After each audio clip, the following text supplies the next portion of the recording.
السلام علیکم دوستو، شروع کرنے سے پہلے اگر ہو سکے تو لائک، شیئر اور سبسکرائب کا بٹن ضرور دبا لیجیے گا، شکریہ۔ دنیا بھر کی خبروں میں آج آپ سنیں گے کہ انگریزوں نے جب ہلدی پر ریسرچ کی اور اس کے فوائد کے بارے میں جانا تو اسے ایشیائی زعفران قرار دے دیا۔ زعفران کے بارے میں تو آپ جانتے ہی ہوں گے کہ اس کی قیمت سونے کی قیمت سے بھی زیادہ ہے۔ ترکی کے صدر رجب طیب اردوان کا کہنا ہے کہ لیبیا کے دارالحکومت طرابلس میں ترکی کی فورسز کے شانہ بشانہ موجود شامی گروپوں کے عناصر وہاں اپنی موجودگی کو اعزاز سمجھتے ہیں۔ ادھر چینی وائرس نے جب دنیا بھر میں کئی انسانوں کا خاتمہ کر دیا ہے، وہاں اس کی وجہ سے عالمی ایویشن انڈسٹری کو اربوں ڈالرز کا نقصان بھی پہنچ چکا ہے۔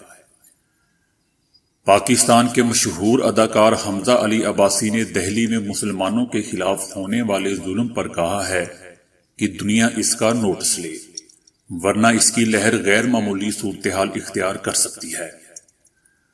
بھارت کے سابق وزیر خزانہ اور کانگریس کے رہنما چدمبرم نے کہا ہے کہ دہلی میں ہونے والے ظلم اور جانوں کا ضیاع تشویشناک ہے۔ لوگوں کو بے حس اور نااہل قائدین کو اقتدار میں لانے کی قیمت ادا کرنا پڑ رہی ہے۔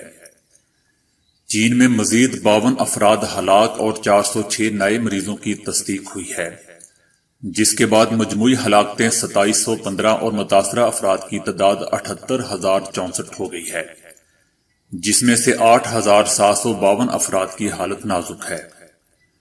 ایران کے بعد افغانستان میں بھی چینی وائرس کے کیسز سامنے آنے کے بعد پاک افغان سرحد باب دوستی اور دور خم میں حفاظتی اقدامات کر لیے گئے ہیں۔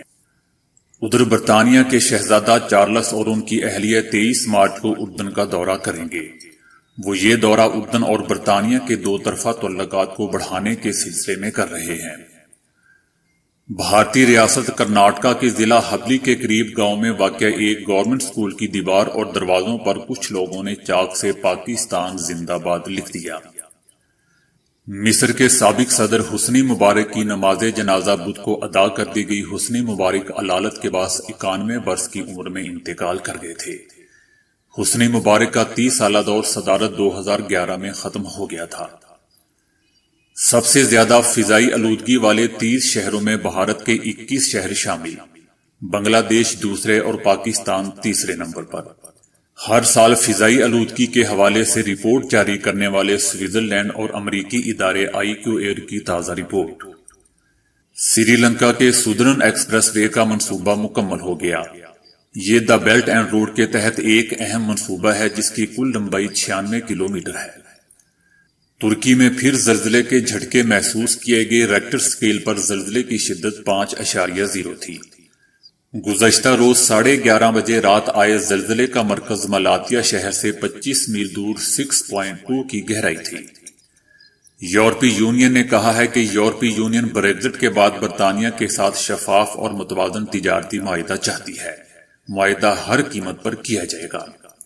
روس نے کہا ہے کہ وائرس کے باعث اس کی چین کے ساتھ تجارت متاثر تو ضرور ہوئی ہے، تاہم صورتحال اتنی بھی خراب نہیں کہ تجارت کو آگے نہ بڑھایا جائے۔ متاثرہ تمام ملک اس پر جلد قابو پا لیں گے۔ سعودی حکام نے انفارمیشن ٹیکنالوجی اینڈ کمیونیکیشن کے شعبوں میں ہزاروں خواتین کو برسر روزگار لانے کی تیاریاں مکمل کر لیں۔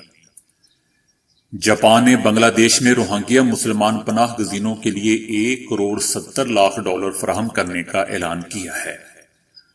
بھارت کے نئی دہلی میں شہریت قانون کے خلاف احتجاجی مظاہروں کے دوران جاری جھڑپوں میں ہلاکتوں کی تعداد 20 سے زائد ہو گئی۔ ایران میں نائب وزیر صحت کے مطابق چینی وائرس سے ہلاکتوں کی تعداد 16 ہو چکی ہے۔ برطانیہ نے اسرائیل کی جانب سے مقبوضہ بیت المقدس میں 1070 مکانات تعمیر کرنے کے اعلان کی مذمت کی ہے۔ چین نے اعلان کیا ہے کہ چین کمزور نظام صحت کے حامل ممالک کو وبائی امراض سے بچاؤ کے لیے مدد فراہم کرے گا۔ قطر نے پاکستان کو دعوت دی ہے کہ وہ 29 فروری کو امریکہ اور طالبان کے درمیان ہونے والے امن معاہدے پر دستخط کے موقع پر شرکت کرے۔ امریکی صدر ٹرمپ کے دورہ بھارت کے دوران پاکستان کی تعریف کرنے پر بھارتی میڈیا نے امریکی صدر پر تنقید کے پہاڑ کھڑے کر دیے۔ دنیا کا سب سے عمر رسیدہ مرد جاپان میں انتقال کر گیا، جس کی عمر 112 برس تھی۔ سنی وقف بورڈ نے ایودھیا میں نئی مسجد تعمیر کرنے کے لیے حکومت کی جانب سے متبادل زمین کی پیشکش قبول کر لی ہے۔ ہالی ووڈ اداکار وان ڈینی نے کہا ہے کہ خود کو تندرست رکھنے کے لیے کھانے پینے کے حوالے سے حضرت محمد صلی اللہ علیہ وسلم کی تعلیمات پر عمل کرنا چاہیے۔ عمان کے سلطان ہیشم طارق نے قومی پرچم کے لوگو اور قومی ترانے میں تبدیلی کا فرمان جاری کیا ہے۔ قومی ترانے کے آخری فقرے حذف کر دیے گئے ہیں۔ تو دوستو آج کے لیے اتنا ہی۔ ویڈیو کو لائک، شیئر اور فالو کرنے کا شکریہ۔